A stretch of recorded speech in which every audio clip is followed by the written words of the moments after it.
Bonjour et bienvenue sur Vidéo Excel.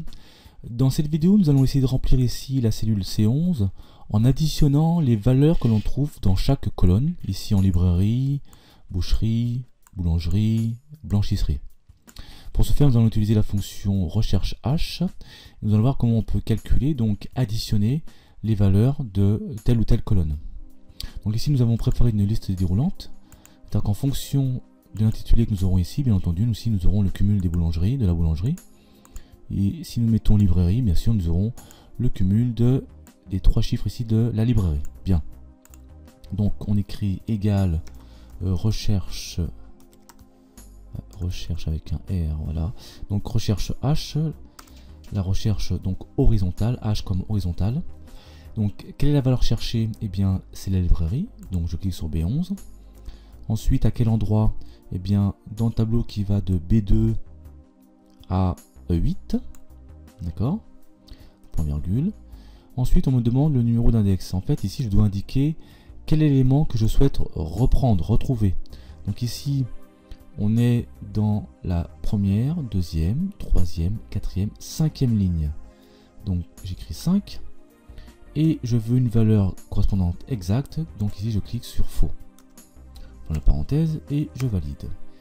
Ici je trouve 0,45 au niveau de la librairie. Donc la librairie ici elle est là et je veux bien 0,45, sauf que moi je ne veux pas 0,45 mais le cumul de 0,45 plus 0,95 plus 0,1.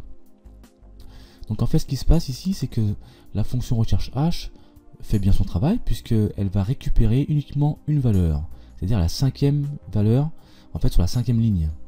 Donc première ligne, deuxième ligne, troisième ligne, quatrième ligne, cinquième ligne, d'où le 0,45. Mais moi je veux la somme des trois chiffres qui se trouvent ici. Donc pour ce faire on va construire en fait un mini tableau à l'aide des accolades. Voilà, donc accolade. Je veux la cinquième, sixième, septième ligne. Donc là je vais mettre 5, point virgule 6, point virgule 7. Je ferme l'accolade. Voilà. Et je valide par entrée. Alors j'ai encore une fois 0,45, c'est tout à fait normal, puisque j'ai mis une accolade ici. Voilà. Et en fait, lorsque nous avons une accolade, il nous faut valider par les touches CTRL SHIFT entrée. Pourquoi? Parce qu'en fait ici, une accolade représente une matrice. On a donc ici une formule matricielle. Et à partir du moment où nous avons une formule matricielle, nous devons valider par les touches CTRL SHIFT entrée. Donc si je le fais, CTRL SHIFT entrée, j'ai bien 0,45 qui apparaît. Alors, nous avons toujours 0,45. Pourquoi? Parce que ici, quand je fais par exemple F9 hop, pour l'ensemble de la formule, touche de fonction F9, je me rends compte que j'ai bien 0,45, 0,95 et 0,1. Donc tout va bien, sauf que moi je veux la somme. Donc il me suffit maintenant de mettre somme juste devant, donc CTRL Z.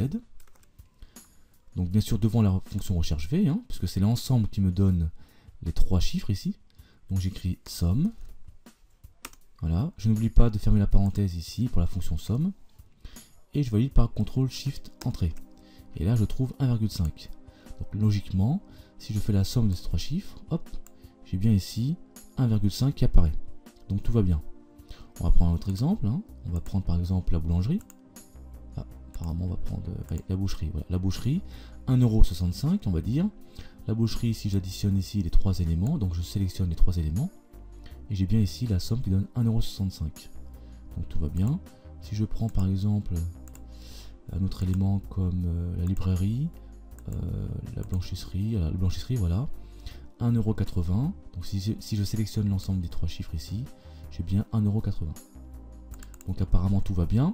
Alors ce qu'on peut faire, c'est ne pas mettre somme et indiquer somme prod. Alors la différence est minime, c'est que somme prod est, je dirais, directement lié à une fonction comment dirais-je, matricielle. Donc il n'est pas nécessaire de valider par CTRL SHIFT entrée. Si vous mettez somme prod, vous mettez directement validé par entrée et on a le même résultat donc qui apparaît ici. Si je mets 3 par exemple, juste pour voir quelque chose, donc 3, on a bien 4,10 qui apparaît ici, d'accord. On a le bon résultat à chaque fois. Voilà, donc si je vérifie ici, on a bien 4,10. Voilà, à très bientôt sur Vidéo Excel.